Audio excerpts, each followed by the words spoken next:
नमस्कार। आज हम बात करने वाले हैं आरबीआई के एक बहुत ही ज़रूरी अपडेट के बारे में। ये एक ऐसा अपडेट है जो हम सब के लिए बैंकिंग को और भी आसान और ज़्यादा सुरक्षित बनाने वाला है। देखिए, ये एक ऐसा बदलाव है जो सीधे सीधे हमारी मेहनत की कमाई और हमारे परिवार के भविष्य से जुड़ा हुआ है। तो चलिए, इसे ज़रा आसान भाषा में समझते हैं। सबसे पहले एक बहुत ही अहम सवाल, कभी सोचा है कि किसी के जाने के बाद उनके बैंक में रखे पैसों का आखिर होता क्या है? हाँ, ये एक ऐसा सवाल है जिसके बारे में सोचना शायद थोड़ा मुश्किल लगे, लेकिन इसका जवाब जानना बहुत बहुत जरूरी है। और असल में यही वो समस्या है जिसे आरबीआई के नए नियम सुलझाने आए हैं। देखिए, यहाँ पर ना दो बिल्कुल अलग अलग तस्वीरें बनती हैं। एक तरफ अगर कोई नॉमिनी नहीं है तो परिवार को लंबी देरी, ढेर सारे कानूनी चक्कर और बेवजह के तनाव से गुजरना पड़ता है। वहीं दूसरी तरफ अगर एक नॉमिनी है तो पूरी प्रक्रिया एकदम आसान हो जाती है, पैसों तक पहुंच जल्दी मिलती है और सबसे बड़ी बात, परिवार को एक मानसिक शांति मिलती है। नॉमिनी का ना होना, ये बैंकिंग की दुनिया में एक आम सिरदर्द रहा है। एक ऐसी परेशानी जिसने ना जाने कितने परिवारों को मुश्किलों में डाला है। लेकिन अच्छी बात यह है कि इसका समाधान बहुत ही सीधा और सरल है, और हमारी इस पूरी बातचीत का हीरो है नॉमिनेशन। जी हाँ, ये वो चाबी है जो आपको अभी बताई गई सभी मुश्किलों से बचा सकती है। तो ये नॉमिनेशन आखिर है क्या चीज? इसे ऐसे समझिए जैसे भविष्य के लिए दी गई एक निर्देश पर्ची हो। ये बैंक को दिया गया एक सीधा साधा निर्देश है कि भगवान न करे, अगर किसी खाता धारक को कुछ हो जाए तो उनके खाते में जमा पैसे किसे मिलने चाहिए। कह सकते हैं कि ये परिवार की आर्थिक सुरक्षा के लिए एक एक्सप्रेस वे की तरह है। और अब रिजर्व बैंक ऑफ इंडिया ने इसी समाधान को और भी मजबूत बनाने के लिए नए दिशा निर्देश जारी कर दिए हैं। चलिए एक नजर डालते हैं कि इस नई रूल बुक में आखिर है क्या। क्या आप अंदाजा लगा सकते हैं कि अब तक नॉमिनेशन से जुड़े नियम कितने सर्कुलर में बटे हुए थे? करीब 31 अलग अलग सर्कुलर में। जी हां, 31। सोचिए, दशकों में जारी हुए इन पुराने सर्कुलर्स ने बैंकों के लिए निर्देशों का एक उलझा हुआ जाल सा बना दिया था।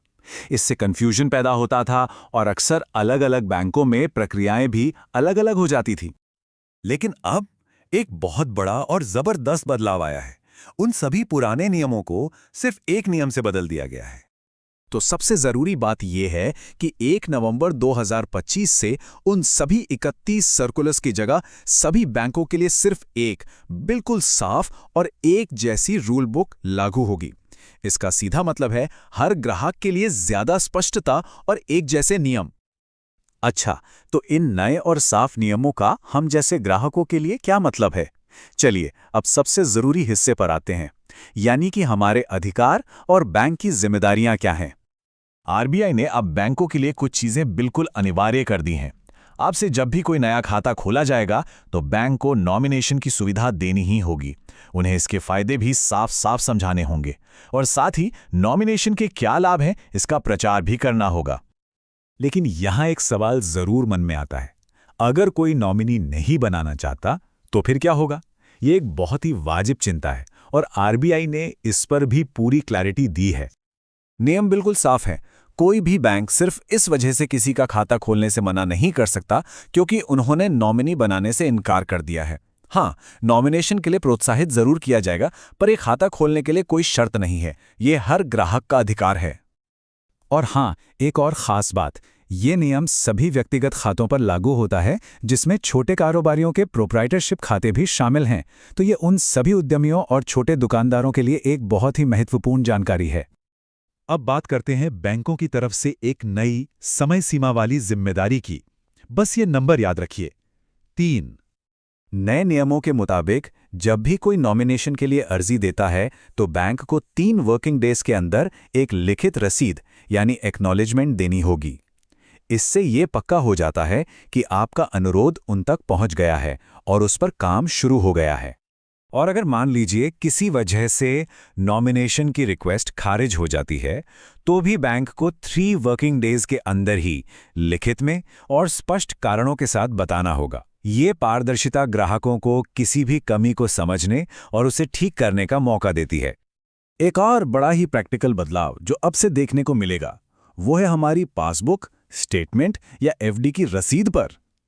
पहले नॉमिनेशन है या नहीं इसका कोई जिक्र नहीं होता था, लेकिन अब उस पर साफ साफ लिखा होगा नॉमिनेशन रजिस्टर्ड और साथ में नॉमिनी का नाम भी दिया होगा। ये एक पक्का सबूत है। तो अगर हम इन सभी बदलावों को एक साथ देखें तो इनका एक ही निचोड़ है, एक ही महत्वपूर्ण मकसद है, और वो है परिवार के भविष्य को सुरक्षित करना। तो अब एक्शन लेने का समय है। यहां एक बहुत ही सरल 3 स्टेप एक्शन प्लान है। पहला, अपने सभी मौजूदा बैंक खातों और लॉकरों को एक बार जरूर चेक करें। दूसरा, अगर जरूरत है तो नॉमिनी का नाम जोड़ें या उसे अपडेट करें। और तीसरा, इस बात की पुष्टि करें कि नॉमिनी का नाम आपकी पासबुक या स्टेटमेंट पर छपा हुआ है।